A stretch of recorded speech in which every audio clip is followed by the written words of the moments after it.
So you understand the empirical rule now, right?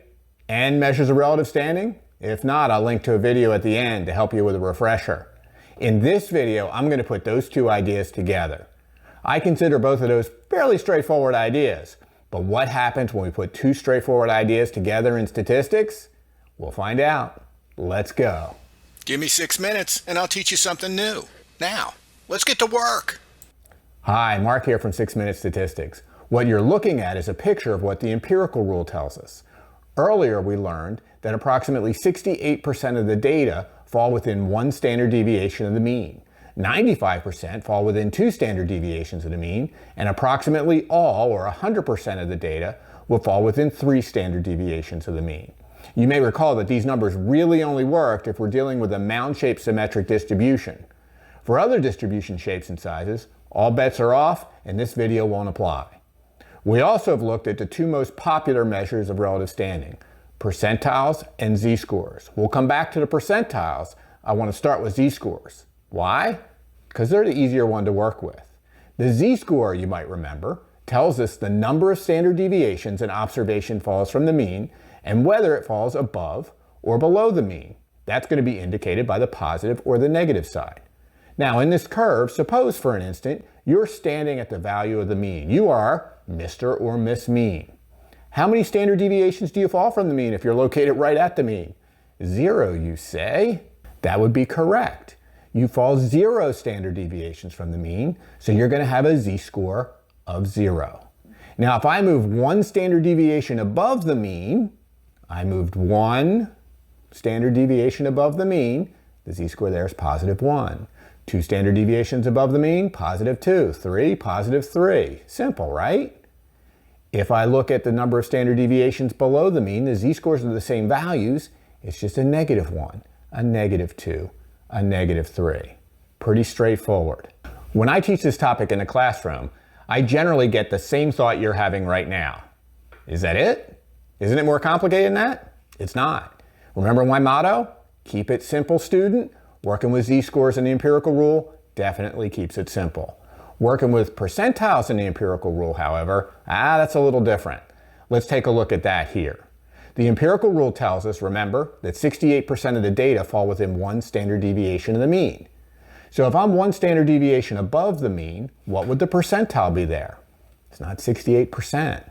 Remember, you have to think like the percentile thinks. The percentile tells us the percent of the data that fall not in between, that fall below a particular value. So if we want to find the percentile at one standard deviation above the mean, we're going to take that empirical rule 68% and split it into two separate 34%. The approximately 34% that's above the mean and the approximate 34% that's below the mean. Let's concentrate on the above the mean portion right now. We know that approximately 34% of the data fall between the mean and one standard deviation above the mean. What about over there? What about below the mean? Well, we know in a symmetric curve about 50% of the data are going to fall on either side. So if there's 50% below the mean and there's 34% between the mean and one standard deviation above, that means there's 84% below the one standard deviation above the mean value. That makes that value the approximate 84th percentile. How about the one standard deviation below the mean? We still know about the 34%. We still know about the 50%. But in this case, rather than adding them together, we subtract them. One standard deviation below the mean is the approximate 50 minus 34, or the 16th percentile. I can see scratching your head right now thinking, what happens when we change to two standard deviations? Get rid of the 68%. Let's talk about the 95% that the empirical rule tells us. And we're going to look at it as two separate 47.5s. Two standard deviations above the mean, I take 47.5 plus 50, 97.5%. Two standard deviations below the mean, I take that 47.5% and now I subtract it from the 50%. Two standard deviations below the mean is the approximate 2.5th percentile. Above the mean, the approximate 97.5th.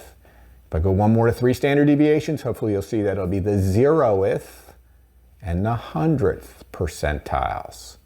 So when you get really good at this, when you take the 68 to 95 and 100 and you slice it in half because of the symmetry, and you add and subtract and you do all the different things that you should know how to do at this point, look at the percentages that you'll see in the empirical rule. Now, a lot of times I'll have students who are like, why don't I just memorize that? Or why don't I just take a picture of that and recall that whenever I need it? You could do that.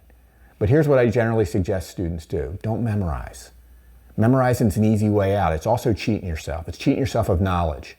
All you need are the 68, the 95, the 100, the symmetry, and a little bit of thought. Subtracting some numbers, you should be able to come up with the 2.5%, the 13.5%, the 34, the 34, the 13.5, and the 2.5. If you can think through that problem, it's not only going to help you here, but it's going to help you with some things we're going to do later on. And there you go. Working with percentiles and the empirical rule, a little bit more challenging than z-scores, but not too challenging. Now, hopefully that made some sense to you. If it did, and you like this video, why don't you think about subscribing? I could use some subscribers at this point. Help me to continue doing what I want to do, giving you simple, straightforward information, one topic at a time. Now, if you need help with the empirical rule or with the measures of relative standing, as I mentioned earlier in this video, check out one of the links here. And now you know it's coming. It's time to get to work. So long.